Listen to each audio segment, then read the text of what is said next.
नमस्कार। जनशोध न्यूज़ में आपका स्वागत है।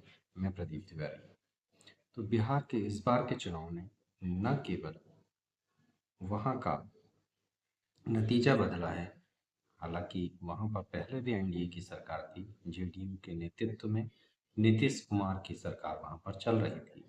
मगर इस बार के स्पष्ट और प्रभावी जनादेश ने तस्वीर ही बदल दी है, जहाँ नीतीश कुमार की लीडरशिप वाली एनडीए को और बीजेपी को बहुमत मिला है। वहीं कई और प्रश्न भी इसने खड़े कर दिए हैं। वह प्रश्न है, क्या अब वहाँ का विपक्ष विपक्ष के नेता के लायक भी जो है अपना अंक अर्जित कर पाएगा? क्या उतनी सीट भी वह ला पाएगा कि विपक्ष के नेता का दायित्व वो वहन कर सके? दूसरा प्रश्न ये भी है, क्या जाति की राजनीति जो कि बिहार और यूपी की एक बड़ी पहचान है और बड़ी समस्या भी, क्या वह धीरे धीरे खत्म हो रही है? क्योंकि इस बार के चुनावी नतीजे कुछ इसी ओर इशारा करते हैं। इन सारे मुद्दों पर हम गंभीरता से बात करेंगे और आखिर ये नतीजे किस ओर इशारा कर रहे हैं वो हम आपको समझाने का प्रयास करेंगे। आप जुड़े रहिएगा जनस्रोत के साथ में। तो आज के नतीजों ने बिहार के राजनीतिक मानचित्र ही नहीं बदला है, बल्कि कई बड़े सवाल भी खड़े कर दिए कि आखिर जाति समूह ने किसे वोट दिया और क्या जातिगत जो गठबंधन है वहाँ पर वह पूरी तरीके से टूट गया है। और एक प्रश्न यह भी है कि जिसकी सबसे ज़्यादा अधिक चर्चा बिहार में हो रही थी, त्रिकोणीय संघर्ष होगा, एक तरफ तेजस्वी यादव की नेतृत्व में महागठबंधन होगा, दूसरी ओर नीतीश के नेतृत्व में एनडीए होगा और तीसरा एक प्रशांत किशोर का पक्ष होगा। मगर नतीजे ने यह साफ कर दिया कि ऐसा कुछ होने जा वाला नहीं है। बिहार में पूरी तरीके से प्रशांत किशोर फैल हो गए हैं, जबकि उन्होंने मेहनत बहुत की। चुनाव से पहले उनकी ही बात ज़्यादातर मीडिया में हो रही थी। बीजेपी और एनडीए में नीतीश का यानी उनकी जेडीयू पार्टी का दोनों का ही जो जनाधार है बड़ा है। जितना बड़ा जनाधार इस बार बीजेपी को मिला है वह शायद ही अभी तक के किसी चुनाव में बिहार में बीजेपी को मिला हो। तो आखिर यह किस ओर इशारा करता है? क्या लोग अब केंद्र की मोदी सरकार को हरी झंडी दे रहे हैं? क्योंकि राज्य में तो नीतीश के नेतृत्व में एनडीए की सरकार चल रही थी और जो आकलन था वो नीतीश के प्लस या माइनस के आधार पर था। मगर बीजेपी को अच्छा बहुमत मिलना आखिर क्या केंद्र की सरकार को एक अ, उसका पॉजिटिव रिएक्शन है उनके कार्य का, उनके कार्यक्रमों का? यह एक देखने वाली बात होगी।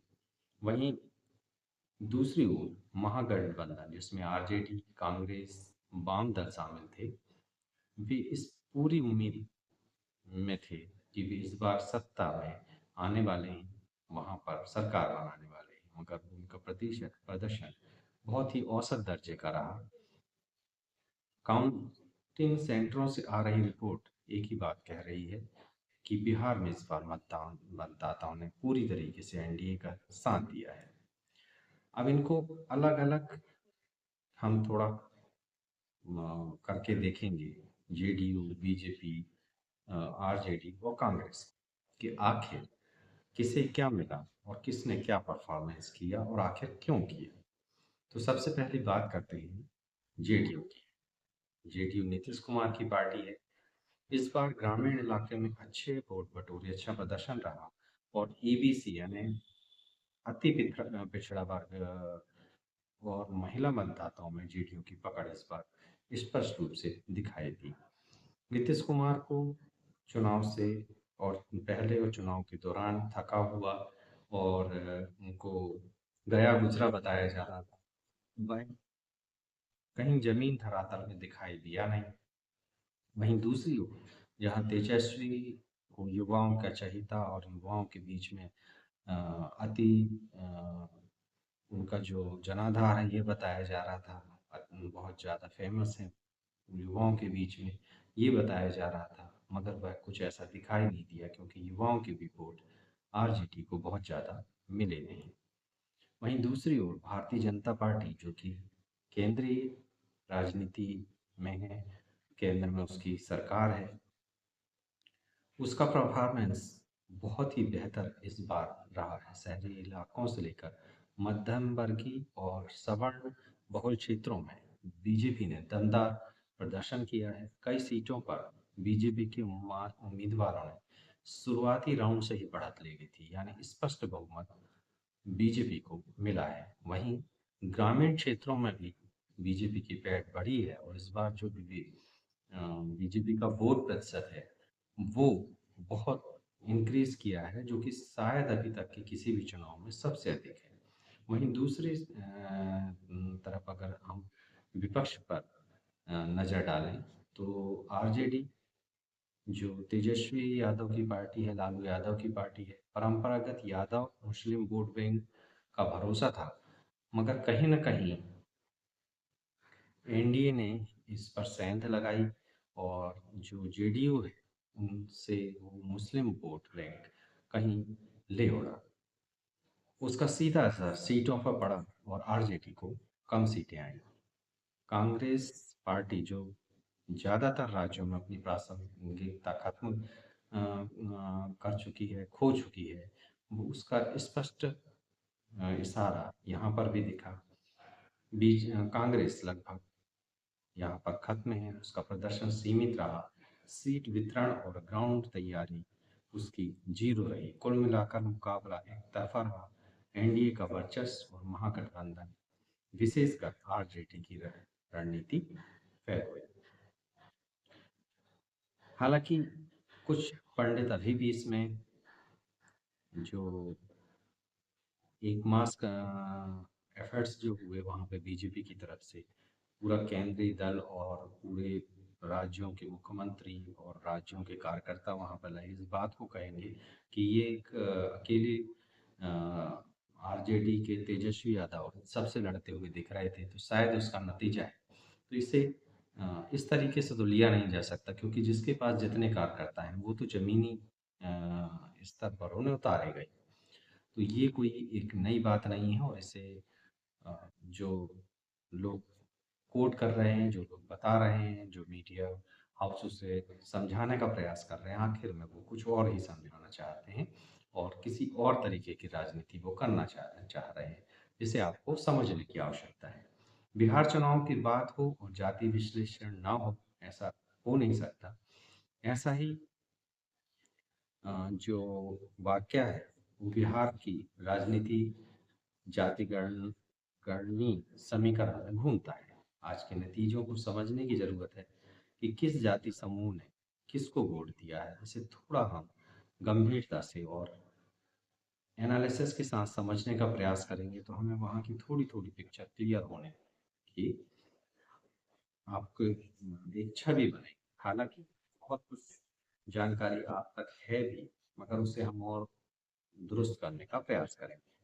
तो जहाँ तक ऊंची जाति जैसे ब्राह्मण है, राजपूत है, बनिया है, भूमिहार है, ये एनडीए को वोट किए हैं इस बार, इसलिए बढ़त भी एनडीए को मिली है। वहीं बीजेपी का इसमें बीजेपी की तरफ इसमें ज़्यादा झुकाव रहा है। बीजेपी को उन्होंने अधिक वोट किया है, इसलिए बीजेपी का जो परफॉर्मेंस है बहुत अच्छा रहा है। ओबीसी की बात करें जो कि एक बड़ा वर्ग है बिहार में, यादव के अलावा अन्य पिछड़ी जातियां हैं इसमें, तो यहाँ सबसे बड़ा बदलाव दिखा है। कई ओबीसी और ओबीसी उप समूह हैं, उसके अंदर भी जो क्लास है जैसे कुशवाहा, कुर्मी, नौलिया, तेली आदि, इस वर्ग ने से बड़े स्तर पर एनडीए को सपोर्ट किया है। ज़्यादातर उन्होंने जो नीतीश की पार्टी है और बीजेपी को वोट किया है। यादव मतदाता जो कि जनरली आरजेडी के एक विशेष वोट बैंक माने जाते हैं, क्योंकि वो खुद यादव समाज से आते हैं। मगर इस बार ये जो वोट बैंक है वो भी इनसे खिसका है और एनडीए की तरफ गया है, जिससे आरजेडी को सीटों में बहुत भारी जो नुकसान होता दिखाई दे रहा है। ईबीसी वोट बैंक यानी अति पिछड़ा वर्ग की बात करें तो ईबीसी वोट बैंक में जेडीयू ने जबरदस्त घात लगाई है, पकड़ बनाई है और एनडीए की जीत में ईबीसी की यानी अति पिछड़ा वर्ग की महत्वपूर्ण भूमिका बिहार में रही है। मुस्लिम मतदाता जो कि यादव मुस्लिम का जो एक कॉकटेल था, जो जनरली आरजेडी राजद लेके चलता था, वह भी कहीं ना कहीं टूटता दिखा है, जो कि सीटों के स्पष्ट गिरावट में आरजेडी के दिखाई देता है। इस बार आरजेडी को मुस्लिमों का भी समर्थन मिला है, विशेषकर जेडीयू को, क्योंकि बीजेपी को मुस्लिमों का उतना समर्थन होता दिखाई नहीं देता, मगर जेडीयू को यहाँ पर जरूर इसका फायदा हुआ है, जो कि एनडीए का पार्ट है। तो इस सारी चीज़ों को अगर हम विश्लेषण के तौर पर देखें तो एनडीए एक व्यापी जातिगत गठबंधन भी बनकर उभरा है वहाँ पर बिहार के अंदर, जिसमें सारी जातियों की गठबंधन का समावेश है और एक प्रकार से जिसे हम वाइल्ड सोशल कोएलिशन भी कह सकते हैं। इसी ने इस चुनाव की दिशा बदल दी है और नतीजे आपके सामने हैं। जो एनडीए है वो वहाँ पर सरकार बनाने जा रहा है।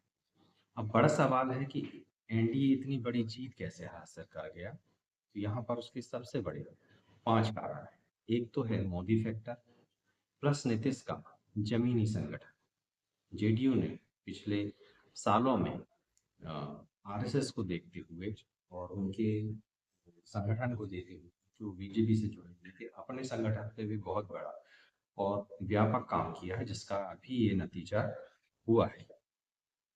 महिला वोटरों का भारी झुकाव रहा है, क्योंकि नीतीश ने लास्ट टाइम में 10-10 हजार का जो एक योजना चलाई थी महिलाओं के लिए, उसका भी एक बड़ा प्रभाव इस पूरे चुनाव में पड़ा है, जिससे जो है एनडीए को इसका लाभ हुआ है। केंद्र राज्य की और भी कई कल्याणकारी योजनाएं रही, जैसे उज्ज्वला आवास, डीबीटी और राशन कार्ड। जो योजनाएं हैं उसने महिलाओं पर स्पष्ट असर दिखाया है। ओबीसी और अति ओबीसी यानी ईबीसी पर भी प्रभावी पकड़ इस बार एनडीए ने हासिल की है, जिस पर दोनों ही गठबंधन के पार्टनर जेडीयू और बीजेपी दोनों ने काम किया है। बीजेपी के कई सहयोगी संगठन ने इसमें व्यापक काम किया है। महागठबंधन की रणनीतियां जो थी वो भी एक गलत दिशा की ओर गई। तेजस्वी यादव उतने व्यापक रणनीतिकार सिद्ध नहीं हुए जितने कि लालू प्रसाद यादव हुआ करते थे या मुलायम सिंह यादव हुआ करते थे। उम्मीदवारों के चयन में पहली तो गड़बड़ी हुई, ये भी आरोप लगे कि सीटें बेची गई और सीटों के बंटवारों में भी असहमति और जमीनी स्तर पर जो क्या कहना चाहिए उसको, तैयारी की जो कमी है वो स्पष्ट नजर आई। भाजपा संगठन जो कि अपने माइक्रो मैनेजमेंट के लिए जाना जाता है, उसने यहाँ पर बूथ स्तर पर जो मजबूती, सोशल मीडिया अभियानों में आक्रामकता और जाति संतुलन वाली टीम जो पहले से तैयार कर रखी थी, उसका नतीजा आज आप देख रहे हैं। अब इन सब का भविष्य में क्या इम्पैक्ट होने वाला है, तो यह केंद्र की राजनीति को और मजबूती प्रदान करने वाला है, बीजेपी को और अधिक मजबूत करने वाला है और 2019 के लोकसभा सीटों में बीजेपी को प्रबल दावेदार के रूप में खड़ा करने वाला है और उसके पक्ष में हवा खड़ा करने वाला है। नीतीश कुमार के रूप में देखें तो एनडीए के मुख्यमंत्री वही रहेंगे। बीजेपी नेतृत्व यहाँ पर लाने वाली है या नहीं लाने वाली है, मगर जो एनडीए है वहाँ पे अपनी सरकार बनाने वाला है। जहाँ तक इस समय बीजेपी भी जेडीयू से कोई विद्रोह करने की स्थिति में नज़र नहीं आती, वो नीतीश कुमार को ही मुख्यमंत्री के रूप में स्वीकार कर लेगी, उन्होंने पहले भी कहा है। आरजेडी को अपने जनाधार की समीक्षा करनी पड़ेगी, जो उनका ओबीसी, ईबीसी में हुए वोट शिफ्ट हैं, उनकी रणनीति बदलना पड़ेगा, उन सब पर काम करना पड़ेगा। तो ये थी आप सबके लिए इस बिहार चुनाव की विश्लेषण।